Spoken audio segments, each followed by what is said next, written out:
있는 당신 두려움은 위로하고 당당하게 걸어요. 넘어져도 괜찮아 다시 일어서면 돼 우리가 함께 하니까요. 사랑을 담아 전하는 아침의 인사 갈리보와 보라카이에서 온 편지 이상원 선교사의 희망 노트.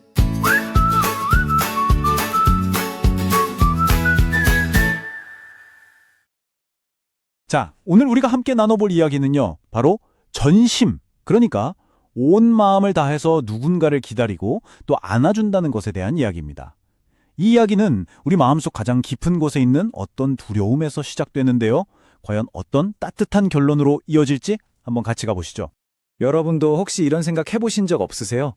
만약 사람들이 나의 진짜 모습, 내 실수나 약점, 좀 부끄러운 과거 같은 걸 다 알게 되면 나를 떠나가지 않을까 하는 그런 두려움이요. 이거 저만 그런 거 아니죠? 우리 대부분이 마음 한구석에 이런 불안감을 안고 살아가는 것 같아요. 바로 그 두려움 때문에 우리가 뭘 하냐면요. 끊임없이 나 자신을 증명하려고 애를 씁니다. 그러다 결국 지쳐버리죠. 오늘 우리가 처음으로 들여다볼 주제가 바로 이겁니다. 사랑받기 위한 끝없는 노력에서 오는 가치 증명의 피로감. 생각해보면 우리는 늘 무언가를 증명하면서 사는 것 같아요. 세상은 계속해서 우리한테 자격증을 요구하잖아요. 당신의 실력은요? 그래서 돈은 얼마나 벌었죠? 어떤 능력이 있나요? 이런 식으로요.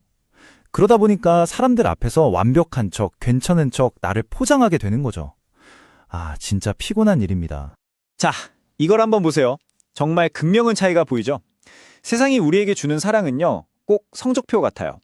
계속해서 자격을 증명하라고 하고 과거의 실수들을 들춰내서 심판하려고 하죠. 그런데 여기 우리가 오늘 이야기할 전혀 다른 사랑이 있습니다. 이 사랑은요, 그냥 안아줘요. 그리고 과거가 어땠든 지금의 당신을 축복해줍니다. 아니, 그럼 이런 조건 없는 사랑이 정말 가능할까요? 도대체 어떤 모습일까요? 지금부터 우리의 상식을 완전히 뒤엎는 한 아버지의 이야기를 통해서 세상의 모든 규칙을 깨트리는 진짜 사랑이 뭔지 한번 만나보겠습니다. 아마 많이들 들어보셨을 거예요. 그 유명한 탕자 이야기죠. 이 아들의 여정을 보세요. 시작부터가 어마어마합니다. 살아계신 아버지한테 유산을 미리 달라니요. 이거 뭐 아버지 빨리 돌아가세요. 이 소리나 마찬가지거든요. 그렇게 집을 나가서 돈 다 날리고 실패하고 결국에는 유대인들이 가장 부정하게 여기는 돼지를 치는 신세, 그야말로 인생의 밑바닥까지 떨어집니다. 근데 여기서 정말 중요한 포인트가 있어요. 이 아들이 집으로 돌아가기로 한 게 막 눈물 콧물 흘리면서 아, 내가 정말 잘못했구나 하는 순수한 뉘우침 때문이었을까요? 아니었어요. 이건 철저히 계산된 행동이었습니다. 아, 이대로는 굶어 죽겠다. 집에 가면 최소한 종들보다는 잘 먹고 살겠지. 딱 이 수준의 생존을 위한 계산이었던 거죠.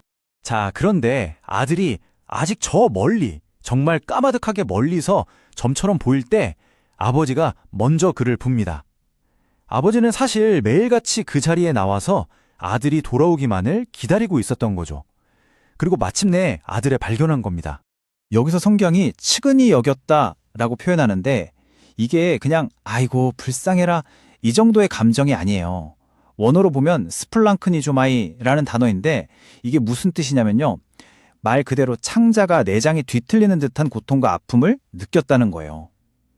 엉망이 된 아들의 모습을 보고 아버지의 마음이 그 정도로 무너져 내린 거죠. 그리고 그 순간 아버지는 달립니다. 여러분, 당시 문화에서 점잖은 어르신이 특히나 한 가문의 가장이 사람들 앞에서 옷자락을 걷어붙이고 뛴다는 건요. 상상도 못할 일이었어요. 모든 체면과 권위를 다 내팽개치는 정말 충격적인 행동이었거든요. 도대체 왜 달렸을까요? 네, 바로 이 이야기의 가장 핵심적인 부분입니다. 아버지가 달려간 건 그냥 아들이 반가워서만이 아니었어요. 그는 아들이 곧 맞닥뜨려야 할 끔찍한 수치를 향해 달려간 겁니다. 이걸 이해하려면 당시 유대사회의 케자자라는 관습을 알아야 해요. 이게 뭐냐면 마을에 큰 수치를 끼친 사람이 돌아오면요. 동네 사람들이 다 보는 앞에서 항아리를 팍 하고 깨버리는 거예요. 그 의미는 이거죠. 너는 이제 우리 공동체 사람이 아니다. 이 깨진 항아리처럼 너와 우리의 관계도 끝이야. 이렇게 공개적으로 망신을 주고 공동체에서 추병하는 아주 무서운 의식이었습니다. 아버지는 정확히 알고 있었던 겁니다. 자기 아들이 저기 마을 입구에 들어서는 순간 어떤 일이 벌어질지를요. 마을 사람들이 달려나와서 아들을 둘러싸고 조롱하고 항아리를 깨트리면서 그를 영원히 내칠 거라는 걸 말이죠. 그 끔찍한 수치가 아들을 기다리고 있었어요. 그래서 달린 겁니다. 마을 사람들보다 먼저 그 끔찍한 캐자자 의식이 시작되기 전에 자신이 먼저 아들에게 도착하기 위해서요. 이건 단순한 환영에 달리기가 아니라 아들을 보호하기 위한 필사적인 질주였던 거죠. 말하자면 아들에게 쏟아질 모든 비난과 수치와 정죄의 화살을 자기 온몸으로 대신 맞으려고 그걸 온전히 흡수해버리려고 달려간 겁니다. 아버지의 그 넓은 품으로 아들을 덮어서 모든 수치로부터 가려주기 위해서요. 아들을 만나자마자 한 행동들을 보세요.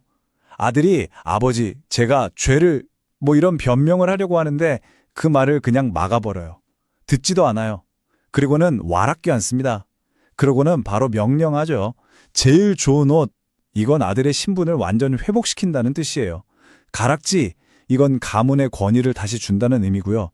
신발, 이건 더 이상 노예가 아니라 자유인 아들이라는 선포입니다.